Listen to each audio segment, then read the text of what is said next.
Oke, baik, selamat pagi teman-teman, selamat pagi juga buat Romo.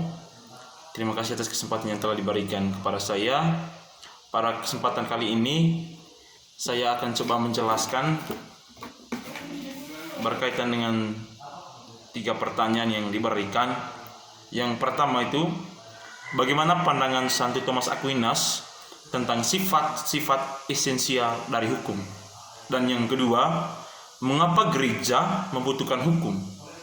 Dan yang ketiga, nanti kita akan sama-sama membahas di mana tempat hukum cinta kasih dalam hukum gereja. Agar tidak memperpanjang waktu, kita langsung saja pada poin kita yang pertama, yaitu bagaimana Santo Thomas Aquinas menjelaskan tentang sifat-sifat esensial dari hukum.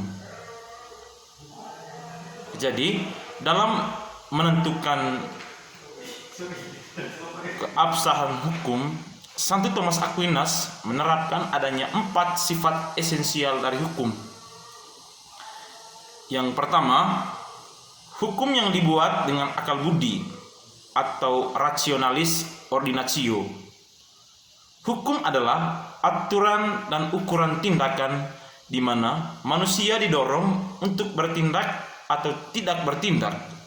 Menurut pendapat Santo Thomas Aquinas, hukum manusia itu sendiri dalam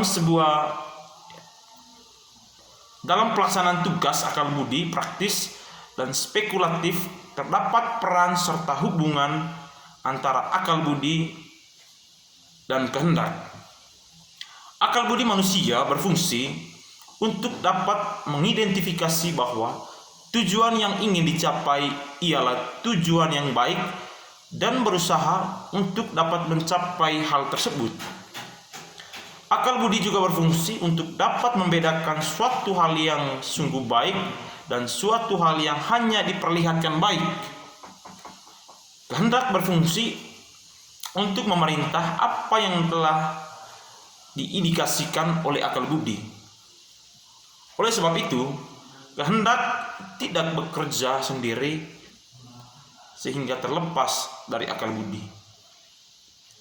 Itu yang pertama. Yang kedua, hukum dibuat untuk kebaikan bersama atau bonum commune.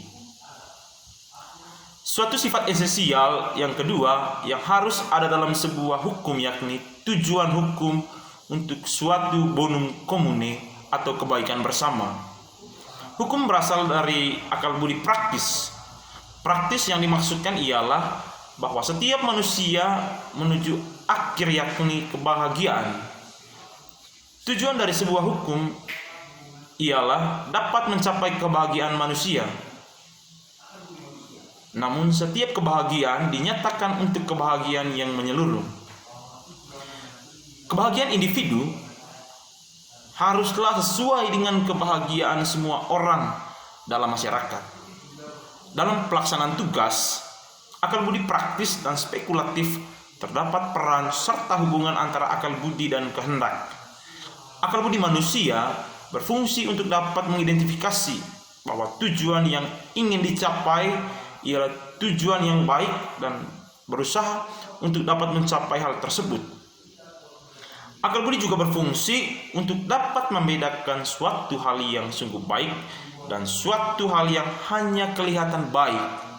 Kehendak berfungsi untuk memerintah apa yang telah diindikasikan oleh akal budi. Oleh sebab itu, kehendak tidak bisa bekerja sendiri terlepas dari akal budi.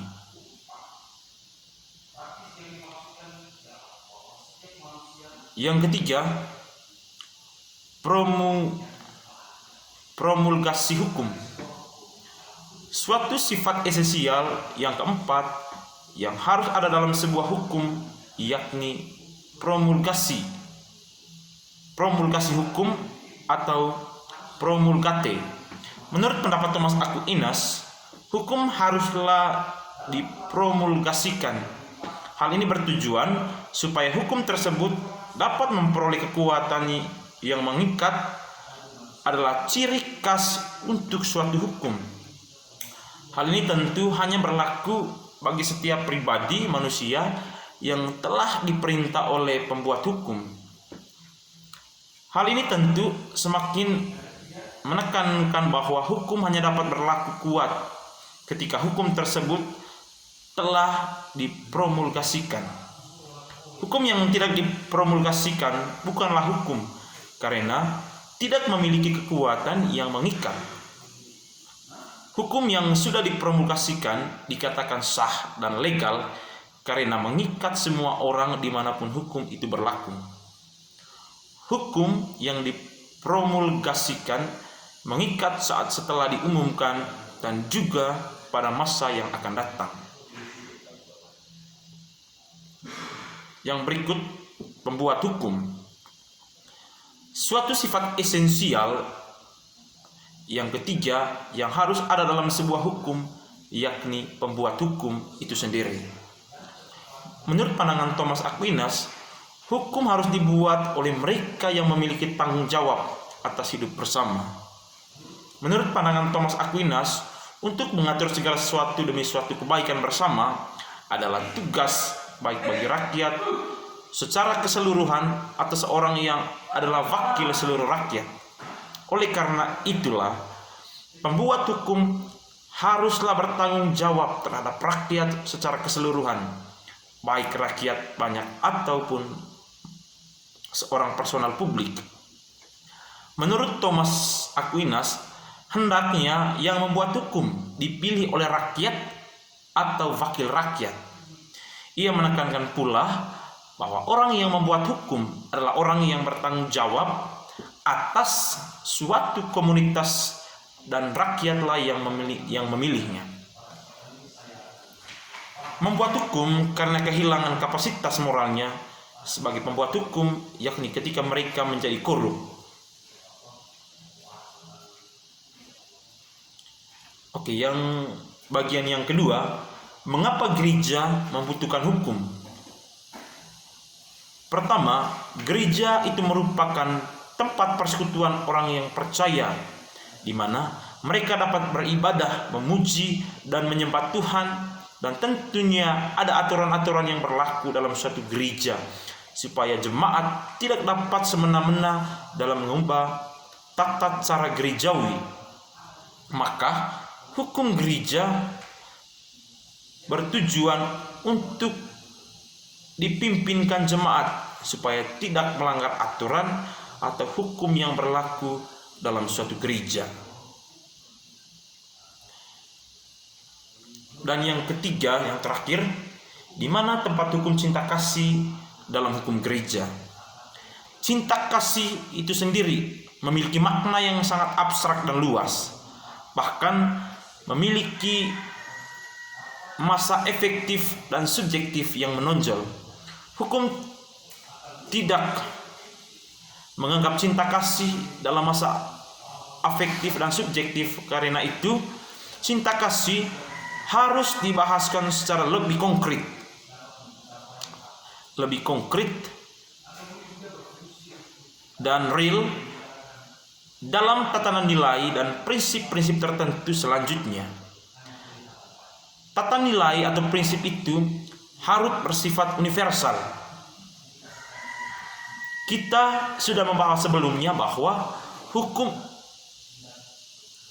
ialah pun perlu diposisikan dan diformalkan dalam hukum positif.